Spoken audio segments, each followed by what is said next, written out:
And we're back, and our apples have been stewing on the stew stove just enough so that they're not firm apples. We need to add a little bit more nutmeg.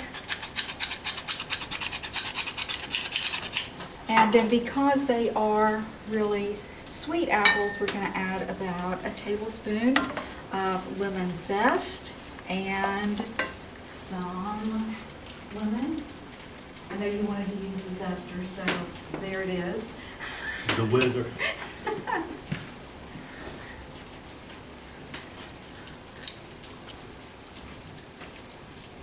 Oops. Slippery little. Jump in the fire.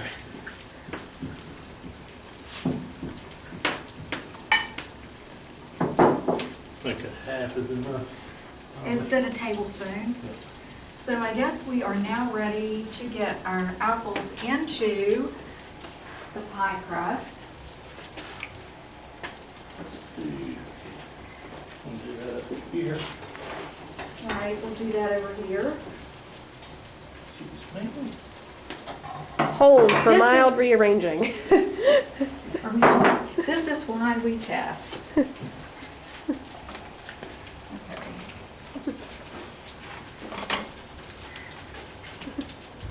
And these kettles, these cast iron skillets and kettles are so heavy. I can't imagine that Hannah just didn't fall face first into her pillow at night after having to move these around all day. Look at that steam. Wow, isn't that pretty? You're looking pretty. Do you want me to help you? Trying to cut back on the juice some. Oops, nobody saw that one. 5 second rule. Only the staff is going to eat these, so we won't tell them. I'll put a little bit, Mum's the word. little juice. We can use some to put on the top of the crust. Can't wait. There she is.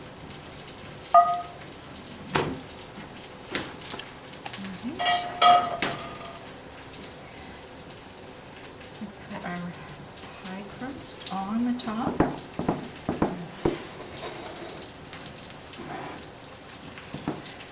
While Mary's putting that together, I'm going to continue with the greens here.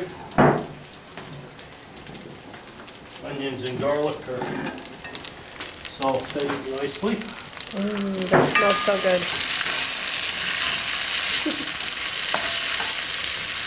And now I need to add the collards, kale, and the peppers.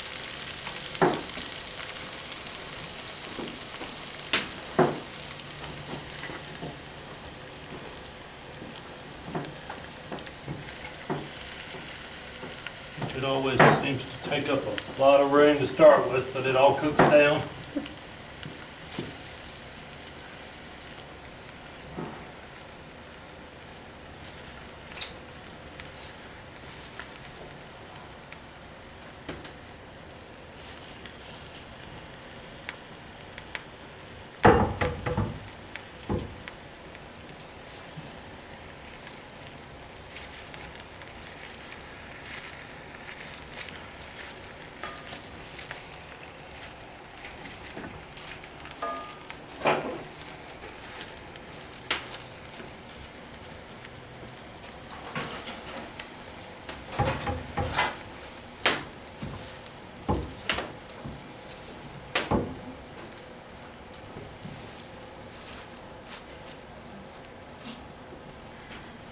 From the Michael Twitty book, The Cooking Gene, and there you can see a picture of Michael Twitty.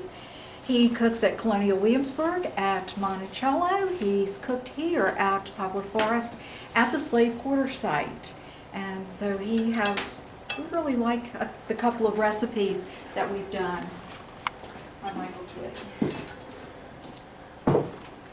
So I'm going to hang that for a few moments. We need to get some more juice for our pie. Is this the... It's a pretty pie. Just a little bit.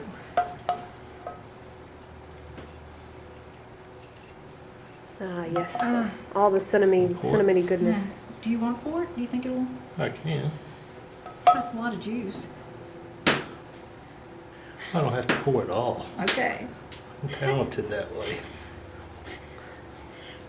Yeah, I dump it all with that heavy pot. Okay, here's the challenge.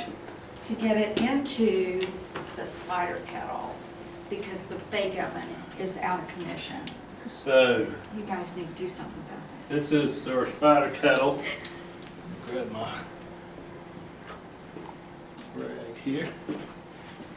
I put it up against the, up like this against the fire, kind of to preheat it. Because the way this is going to cook is I'm going to put it on this trivet down. Well, no, this has the legs. It'll be similar to the trivet. I'm going to put it on top of the charcoal, but it has the legs. So I'll have coals underneath. I'll put the lid on. I'll put coals on top of that. But the trick is trying to get the pie plate down in without burning my hand on the hot spider kettle. Excellent! Yay! And it didn't pop and crack this time. Or drop the pie plate. Practice makes perfect. I think they used a lot of rags back then. Oh, certainly so. Grab this real quick. Got a nice shot of my feet there. So at Monticello, Jefferson would go down to the kitchen once a week, but that was to wind the clock. And of course, every cook does need a clock, but we are very fortunate in that we have cell phones. Timer on our cell phones. So we're going to set this for about 40 minutes.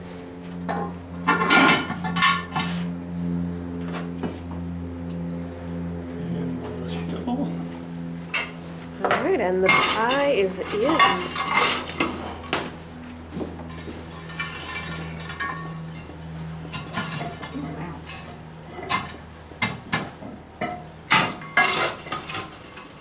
The hot coals heat the spider kettle, and it just bakes by the radiant heat inside.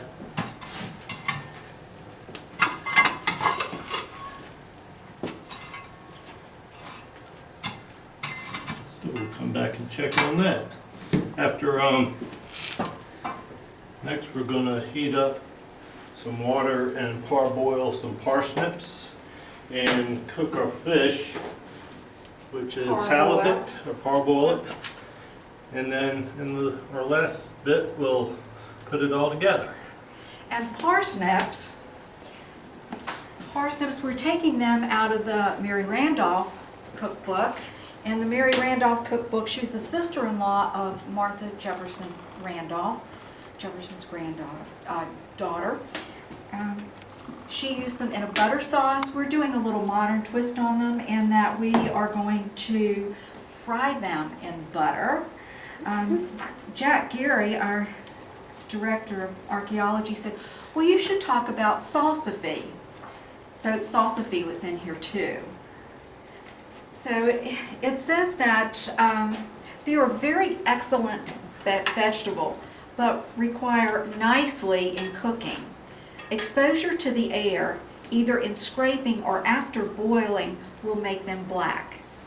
So we decided to stick with the parsnips fried. So back in a little.